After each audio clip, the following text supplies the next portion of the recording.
നന്മ സാഹിത്യവേദി സംഘടിപ്പിച്ച മതസൗഹാർദ്ദം എന്ന കാലിക പ്രശസ്തിയാർജിച്ച ഒരു വിഷയത്തെക്കുറിച്ചാണ് പ്രതിപാദിക്കാൻ വേണ്ടിയാണ് നാം എല്ലാവരും ഒരുമിച്ച് കൂടിയിട്ടുള്ളത്. ഇതിൻ്റെ ബഹുമാനനായ അധ്യക്ഷൻ ഫൈസൽ സാർ, മറ്റു വേദിയിലും സദസ്സിലും ഉള്ള പ്രിയപ്പെട്ട വ്യക്തിത്വങ്ങളെ, എൻ്റെ പ്രിയപ്പെട്ട വിദ്യാർത്ഥികളെ,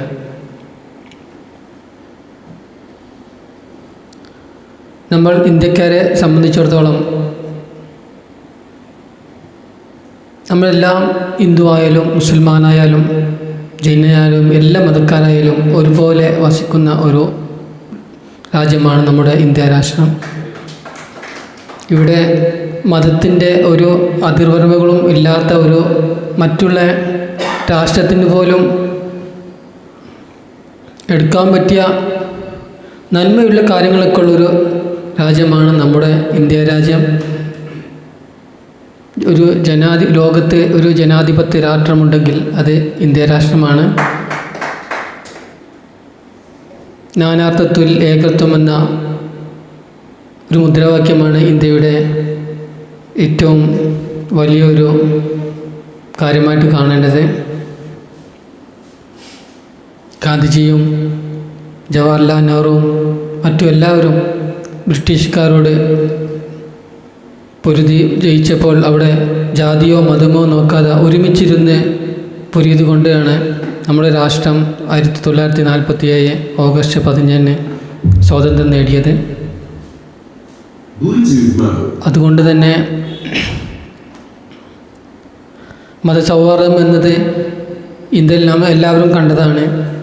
പിന്നെ ചില രാഷ്ട്രീയ താല്പര്യങ്ങൾക്ക് വേണ്ടി മതത്തെ വേർതിരിക്കുന്ന ഒരു രാഷ്ട്രീയ നാടകമാണ് യഥാർത്ഥത്തിൽ ഈ മതസൗഹാർദ്ദം തകർക്കുന്നത്.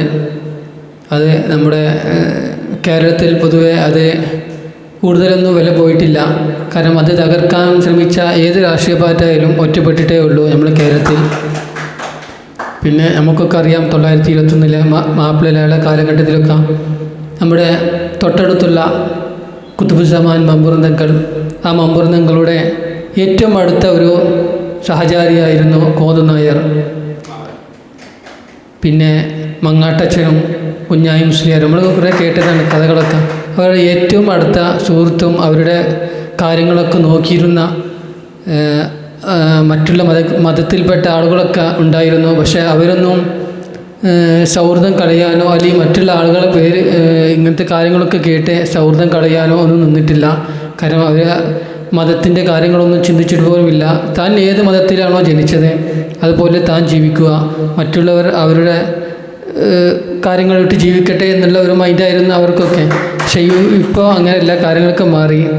ഞാൻ ഉദ്ദേശിക്കുന്നത് പോലെ മറ്റുള്ള ആവണം എന്നുള്ള ഒരു മൈൻഡാണ് എല്ലാവർക്കും ഉള്ളത് ഇന്നത്തെ കാലഘട്ടത്തിൽ. യഥാർത്ഥത്തിൽ അതൊരു രാഷ്ട്രീയ പ്രേരിതമാണ്. കാരണം തൻ്റെ രാഷ്ട്രീയ പാർട്ടി വിജയിക്കണമെങ്കിൽ ഇന്ന മതത്തിലെ ആൾക്കാർ കൂടുതലാവണം എന്നുള്ളൊക്കെ ഒരു മൈൻഡ് ചിന്തിച്ചിട്ടാണ് അങ്ങനെയൊക്കെ ഉള്ളത്. അതൊന്നും യഥാർത്ഥ ഒരു വിശ്വാസമല്ല. പ്രത്യേകിച്ച് നമ്മുടെ ഇന്ത്യ മഹാരാജ്യത്ത് ഇതൊന്നും വില പോകില്ല എന്ന് ഇവിടെയുള്ള ആളുകളൊക്കെ. പിന്നെ കൂടുതലൊന്നും സംസാരിക്കണില്ല, ഇനി ഇവിടെ കൂടുതൽ മുഖ്യ പ്രഭാഷണങ്ങളൊക്കെ നടത്താനുണ്ട്. അതുകൊണ്ട് മുത്ത് ഹബീബായ റസൂലുള്ളാഹി സ്വല്ലല്ലാഹു അലൈഹി വസല്ലം പറഞ്ഞ പോലെ തന്നെ നമ്മുടെ അയൽവാസി ഏത് മതത്തിൽപ്പെട്ട അയാളും അവൻക്കൊരു പ്രയാസമുണ്ടെങ്കിൽ അത് യഥാർത്ഥ ഇസ്ലാമല്ല എന്ന് പറഞ്ഞ